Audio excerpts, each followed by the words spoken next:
Shalom Uberajá. Vamos a continuar con la historia de los hebreos en Cuba. Y bueno, seguimos nuestros capítulos. Nos habíamos quedado ante la festividad de Pesach con la gran inmigración sefaradí. Habíamos visto la primera inmigración de los judíos estadounidenses que se establecieron en la United Hebrew Congregation. Y después cómo se había desarrollado la vida de los sefaradín aquí en Cuba.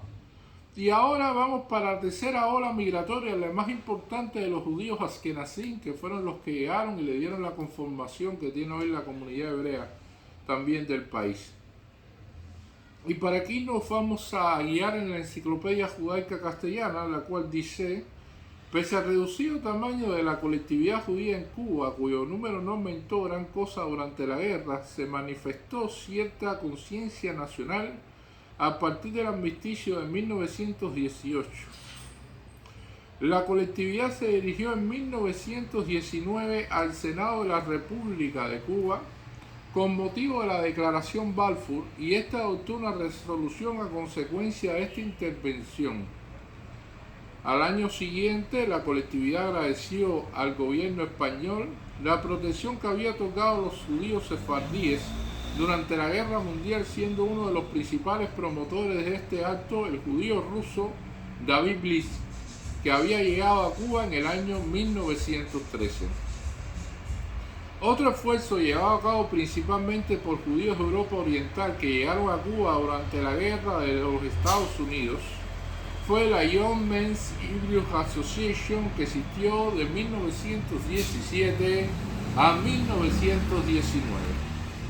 La inmigración en mayor escala y la formación de las bases de la comunidad tal como existe hoy, principalmente en la tercera década del siglo en curso, precisamente en el año 1921. Al entrar en vigor las restricciones inmigratorias en los Estados Unidos, cuando se cerraron las puertas de ese país, existía la posibilidad de inmigrar libremente desde Cuba después de un año de residencia aquí. Teniendo en cuenta esto, que esta situación prevaleció hasta 1924, en que entraron en vigor nuevas disposiciones, la inmigración judía continuaba, sin tratar de radicarse en Cuba, utilizando al país únicamente como etapa de tránsito. Los más ansiosos de llegar a Estados Unidos, y estamos hablando de la década de los primeros 5 años de la década del 20 del siglo pasado, de 1920 a 1925. Los más ansiosos de llegar a los Estados Unidos se aventuraban incluso por caminos ilegales. Algunos inmigrantes trataron de penetrar en Florida, cuya costa está apenas a unas cuantas horas de navegación de Cuba, en lancha de pescadores o de contrabandistas. O sea, la cuestión de la inmigración ilegal por parte de los judíos que llegaron a Cuba en los años 20 se convirtió también en un problema bastante serio. Estados Unidos cerró las puertas para otorgar visas directamente. Había que residir un año en Cuba para obtener después una visa hacia los Estados Unidos. Las personas se desesperaron, querían llegar inmediatamente a Estados Unidos, por lo tanto tomaron balsas, tomaron lanchas, buscaron personas que hacían contrabando y todas estas cuestiones, y se dieron caso en que estos pescadores o contrabandistas robaban al inmigrante ilegal todo lo que poseía y lo echaban al mar. También se dieron casos en los cuales engañaron a estos yehudí y después de unas cuantas horas de navegación le hicieron desembarcar en un punto despoblado de la costa cubana diciéndole que estaban en los Estados Unidos. O sea, esto dio caso a todo tipo de estafas, que se podía perder la vida, muy peligroso como siempre ha sido la inmigración ilegal, y ocurrió en Cuba en los años 20, donde los judíos estaban desesperados por llegar a Estados Unidos. Después de semejantes experiencias, hasta los más arriesgados se resignaron a esperar pacientemente su turno legal para emprender el viaje anhelado. Entre tanto buscaron trabajo, varios se establecieron con ayuda de instituciones filantrópicas judías estadounidenses y muchos de ellos se quedaron definitivamente en Cuba la situación económica de la isla no era muy buena en esa época. Los que llegaron en 1921 y en los años inmediatamente posteriores pasaron muchas penurias.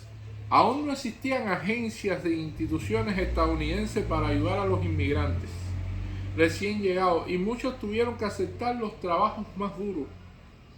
A los que no estaban acostumbrados sirviendo de peones en las obras de pavimentación de La Habana o como cortadores de caña en la época de la zafra azucarera.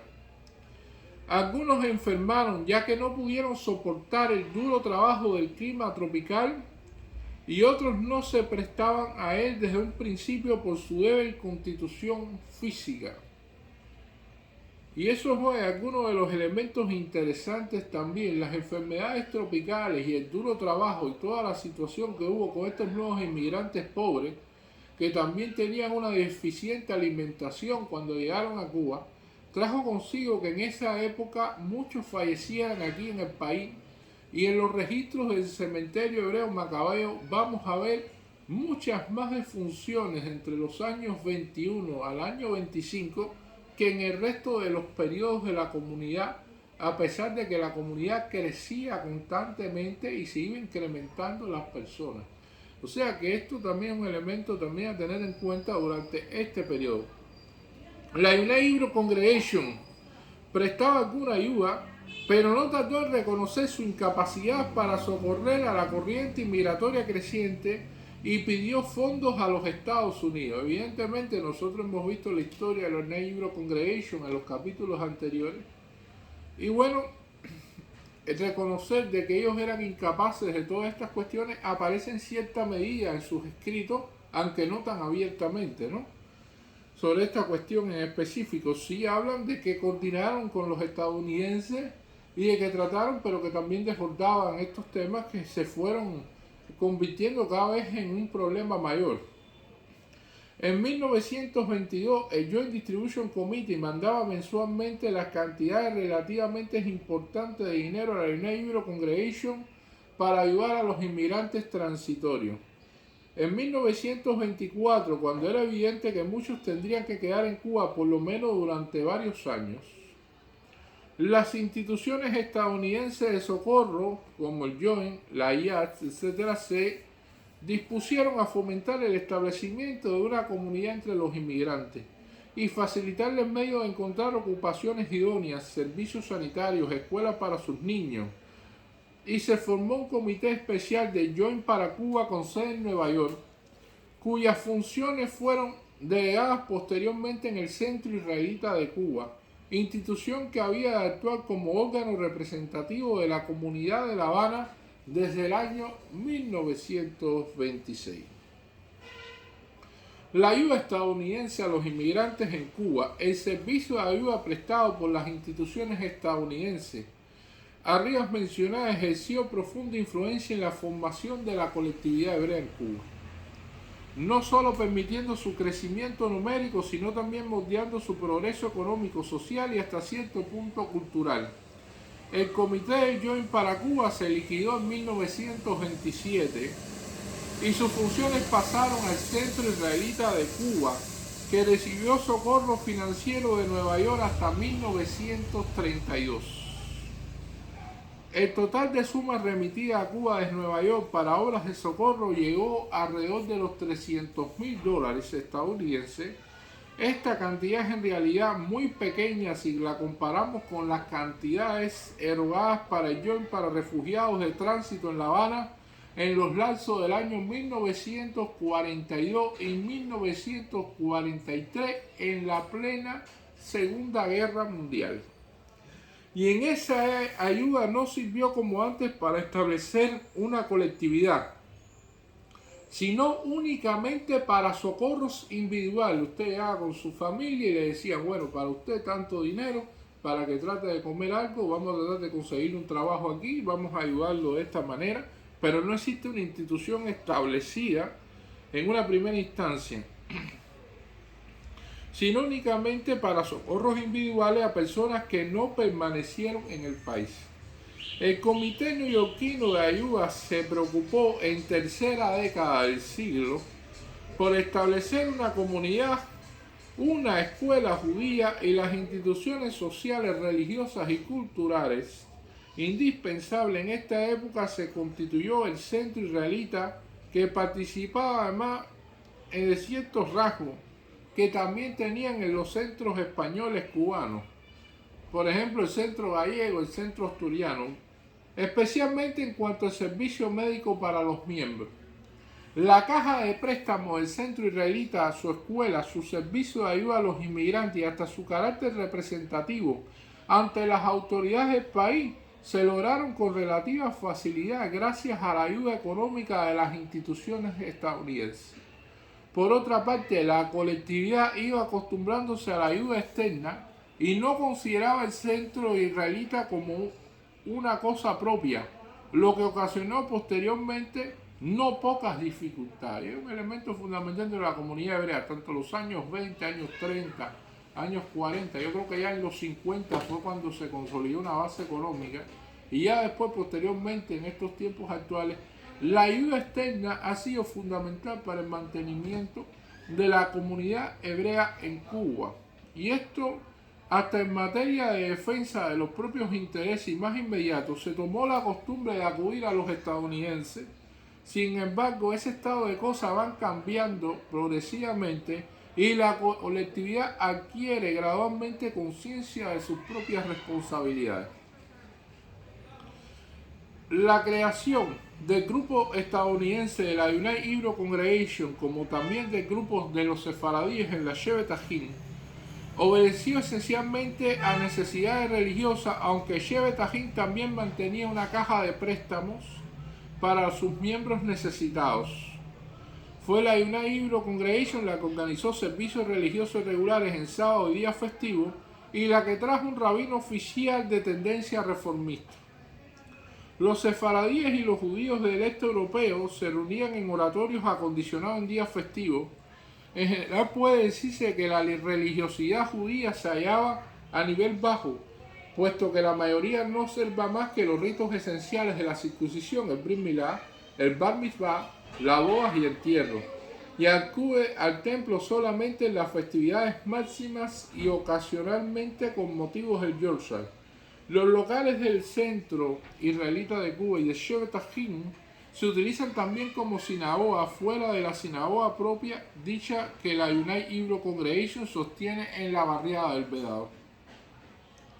Sin embargo, no ha dejado de existir grupos religiosos, siendo el primero de carácter ortodoxo Adat Israel, la sinagoga ortodoxa de La Habana Vieja, que fue creado en el año 1925 en una pequeña casa, creando un minyan diario, y que se subdividió en dos grupos en el año 1929 a raíz de un conflicto motivado por el alejamiento del rabino Tzvi Kaplan, que está enterrado en el cementerio hebreo Macabeo con una tumba en la calle principal. Y un grupo de descontentos formó entonces la sociedad Knesset Israel, y después de la llegada de los refugiados del hitlerismo se formaron en 1940 los grupos religiosos Masikeh Torah y Etz Hayim. Y esto es un elemento interesante. A Israel se dividió en dos, en Knesset Israel, en Ajin Israel, y estaban en la calle Jesús María, uno en Jesús María 103, otro Jesús María 105, al lado de otros dos casas particulares, tenían minyan las dos. Los primeros grupos sionistas también surgieron casi simultáneamente con la inmigración en mayor escala.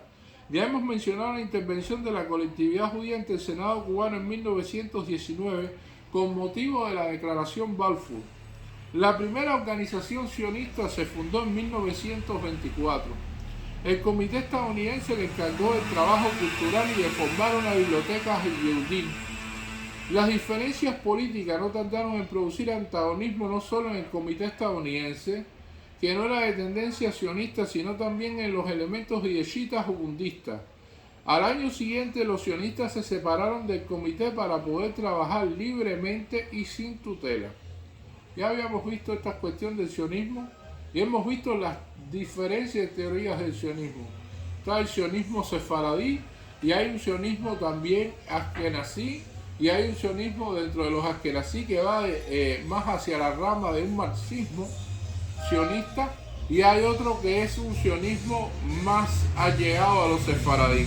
O sea, todos estos elementos están presentes dentro de la heterogeneidad de la comunidad hebrea en Cuba, muy heterogénea, y cuando el comité se dio el lugar al centro israelita, los sionistas se afiliaron en 1926, pero se volvieron a separar al cabo de un año a consecuencia de nuevas dificultades ideológicas, aunque el centro no era antisionista, puesto que hacía uso de la bandera blanca y azul y solemnizaba sus reuniones con el canto de la timba. Su preocupación esencial era atraer a todos los sectores de la colectividad sin imponerle ninguna clase de propaganda política.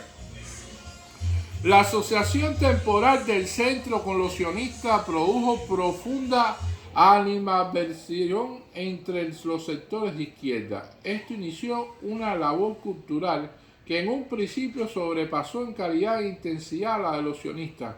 Organizaron conferencias, veladas culturales y representaciones de teatros aficionados. Los primeros promotores eran rusos, y el idioma que se utilizó muy frecuentemente fue el ruso, pasando gradualmente al empleo del yiddish. Este grupo formó en 1924 el Centro Cultural Israelita, que posteriormente se llamó el Centro Hebreo. El Centro Cultural Israelita, el Yiddish Culture Center, era el principio una asociación con fines culturales y sociales, pero se encargó de las demás funciones de carácter colectivo cuando el Comité Norteamericano de Ayuda le cedió el lugar como representante de la colectividad. Entonces adoptó el nombre de Centro Israelita de Cuba en 1925, y al mismo tiempo se separaron los de izquierda para poder continuar con su propio programa cultural y social, y formaron el Culture Verein, el Centro Cultural, en 1926. Que fue clausurado por el gobierno de Gerardo Machado en el año 1931 por acusársele de propagandas comunistas. Y evidentemente dentro de los judíos había bastante una tendencia de judíos comunistas que fueron perseguidos durante la dictadura de Gerardo Machado. Uno de los datos interesantes que puedo compartir con ustedes con respecto a esto es el libro que va a ser expuesto ahora en esta Feria Internacional del Libro aquí en La Habana, que en la cual tenemos este libro de la editorial Pathfinder que se llama La cuestión judía, una interpretación marxista, en la cual fue escrito por Abraham León, y esto es una traducción evidentemente de su obra. Aquí hay elementos interesantes también que se comparten de la comunidad hebrea de Cuba, como el encuentro del comandante en jefe con la presidenta de la comunidad hebrea de Cuba, Adela de Warren, en el 2010 con el periodista Jeffrey Goldberg. Y también tenemos la visita del general de ejército Raúl Castro al patronato de la Casa de la Comunidad Hebrea de Cuba en el año 2010, donde expresa las relaciones excelentes entre la comunidad hebrea de Cuba y el gobierno cubano. Además de eso, el libro trae una crónica de la historia de la persecución de los hebreos en Cuba durante alrededor de 2000 años, con respecto a todas las cuestiones de la persecución, datos históricos, hechos esenciales, y trae también a un análisis marxista desde el punto de vista de Trotsky, que lo cual lo considero muy interesante porque hay elementos que se unen dentro del marxismo que evidentemente fueron sacados del judaísmo. El judaísmo piensa en un momento de la llegada del Moshiach, que no sea de la época mesiánica, cuando llegue el Moshiach, que no va a existir la explotación, que no va a existir el dinero, que no va a existir ciertos y determinados elementos que afligen a la humanidad desde que fue creada. que se va a llegar a esa etapa de tikkun olam, o sea, rectificación del mundo de una manera muy especial, y que el marxismo recoge esos elementos como el lugar idóneo en la tierra, y entonces son recogidos propiamente del judaísmo.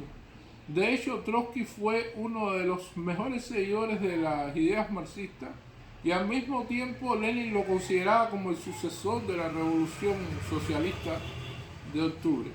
Y entonces trajo consigo de que Trotsky evidentemente entrara en problemas con Marx, y Trotsky la primera cuestión que tenía en su contra era que era judío, y fue de lo primero que lo acusaron cuando entraron en la cuestión con Stalin, que Stalin trató por todos los medios de eliminarlo, finalmente lo consiguió.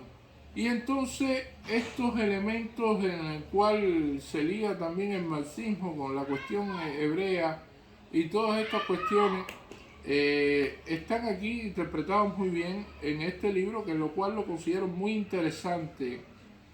Este libro se va a exponer y va a tener su presentación el miércoles 27 de abril, próximo miércoles, a las 2 de la tarde en el Palacio del Segundo Cabo, por un panel compuesto por algunas personalidades, entre ellos el doctor José Altschuler, y también va a estar la historiadora Marisa Corrales, que fue la autora de La Isla Elegida, ¿no?, como un elemento fundamental dentro de un libro del judaísmo aquí en Cuba. Lo considero muy interesante para las personas que quieran participar y quieran tener sobre todo una crónica de la persecución en la que ha tenido nuestro pueblo, y muchos elementos interesantes entre las ideas de Trotsky y el marxismo con respecto a la cuestión mesiánica dentro del judaísmo y la cuestión del mundo ese por venir, el Olam Abba, en el cual no existe explotación y todo eso. O sea, hay elementos interesantes a tener en cuenta en esta literatura. Ahora una vez por donde estábamos en la cuestión del centro cultural, que fue cerrado por propaganda comunista, el grupo volvió a constituirse en 1933 como Asociación Deportiva Lidicher Sport Club. Claro, evidentemente en el año 1933 ocurrió la revolución que expulsó a Machado en Cuba, y entonces pudieron volverse a reunir y constituirse, pero con otro nombre. Pero también esta fue clausurada y dejó de ser activa hasta después del derrocamiento del presidente Machado. O sea, todavía Machado fue después de que acabaron con Machado, que Machado se fue del país, y entonces se creó la sociedad Ische Gesellschaft für Kunst und Kultur, Sociedad Israelita Pro Arte y Cultura, de 1934. Ya Machado no estaba en la vida política de Cuba, y entonces pudieron crear esta Sociedad Israelita Pro Arte y Cultura. El centro israelita se esforzó por crear las instituciones comunales, a veces en medio de la hostilidad abierta de los grupos políticos.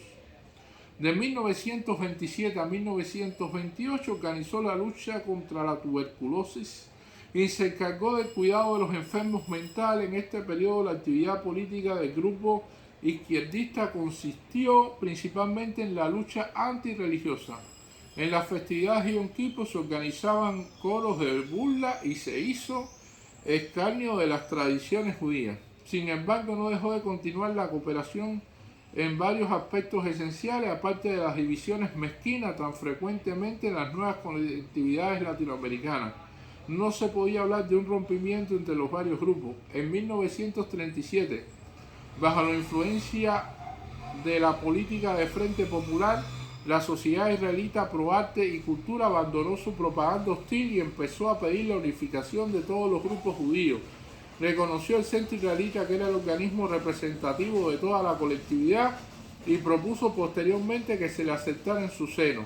No se aceptó a sus miembros, sino con carácter individual, y en 1940, después de un intento fracasado de los comunistas de apoderarse de la dirección del centro, estos lo abandonaron y formaron su propio Centro Israelita Popular, que no es comunista, pero sí está bajo la influencia de izquierda.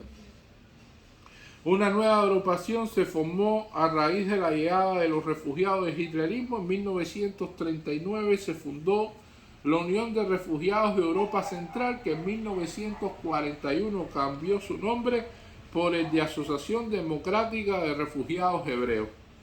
Sus componentes procedían en su mayoría de Alemania, Austria, Hungría y Checoslovaquia. Otro grupo se formó por la misma época también de refugiados, fue la Unión de Refugiados Hebreos, constituida principalmente por judíos de origen polaco procedentes de Bélgica. El hitlerismo creó un nuevo tipo de inmigrante que no tenía prácticamente ningún interés por la vida comunal judía de La Habana. Además de los que llegaron directamente desde Europa, había numerosos inmigrantes transitorios que vinieron de los Estados Unidos y que esperaron en La Habana, a veces solamente unos cuantos días, hasta que sus visados de turismo para Estados Unidos fueran cambiados por visados de inmigración.